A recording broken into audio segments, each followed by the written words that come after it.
श्री स्वाय नमस्तुभ्यं। गोपित्र शिव महापुराण की कथा जो शिव धाम कोरिया में चल रही है, आज तीसरे दिन की कथा पूर्ण हो गई है, जिसमें गुरुजी ने बहुत ही महत्वपूर्ण जानकारी दिए हैं। तो बढ़ते पहले जानकारी की ओर। गुरुजी ने कहा, एक परमात्मा और दूसरा हमारे घर के पितृ।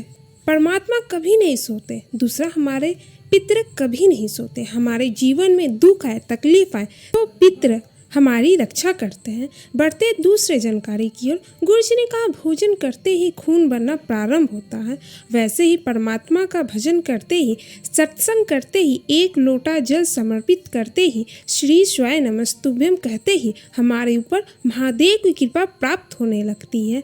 बढ़ते तीसरे जानकारी की ओर। रामेश्वरी जी ने पत्र लिखा। उनके शादी के कई साल हो गए थे, पर संतान सुख नहीं था। वो टीवी में कथा सुनी, पशुपति व्रत की। 1 महीने बाद गर्भ ठहर गया। बाबा कृपा से उन्हें 2 बेटों का जन्म हुआ। बढ़ते चौथे जानकारी की ओर। गुरुजी ने कहा, जिस घर में पहले से बेटियां हो, उसके घर में अपने बहन बेटी का विवाह करें, ताकि उसे मालूम पड़े माँ को बेटी का दर्द क्या होता है। गुरुजी ने कहा, इस बात का बहुत विवाद हुआ था। बढ़ते पांचवी जानकारी की ओर। गुरुजी ने कहा, किसी के शरीर में गठिया रोग हो गया या बच्चेदानी फेफड़े में गठान हो गया तो 26 अक्टूबर से अहमदाबाद में जो कथा होगी, जिसका समय 2 से 5 बजे तक होगा, इस कथा को एक सफ़ेद पुष्प हाथ में लेकर जरूर सुने।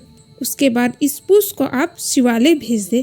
15 दिनों में आपको आराम मिलेगा।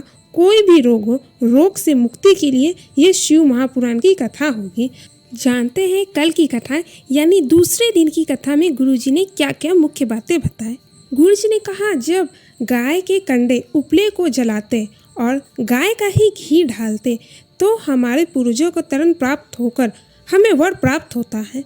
हमें देवता और कुल देवी देवता का आशीर्वाद प्राप्त होता है। बढ़ते 7वें जानकारी की ओर। गुरुजी ने कहा, आरती बाद कपूर इसलिए जलाया जाता क्योंकि कपूर अश्वमेध यज्ञ की पूर्ण आहुति का फल प्राप्त होता है और हमें अश्वमेध यज्ञ का फल प्राप्त होता है, इसलिए आरती के बाद कपूर जलाया जाता है। बढ़ते 8वें जानकारी की ओर। गुरुजी ने कहा, अगर आपके पास श्राद्ध करने के लिए धन नहीं है, बेटी बहन को देने के लिए कुछ भी नहीं है, तो शिव महापुराण की कथा कहती है, कहीं पर घास लगी हो उसे तोड़कर आप गौ माता को दे देते तो पितृ को श्राद्ध के बराबर फल प्राप्त हो जाता है। ये थी आज की कथा की मुख्य बातें। उम्मीद करते हैं आपको ये वीडियो पसंद आई होगी। श्री स्वाय नमस्तुभ्यम। हर हर महादेव।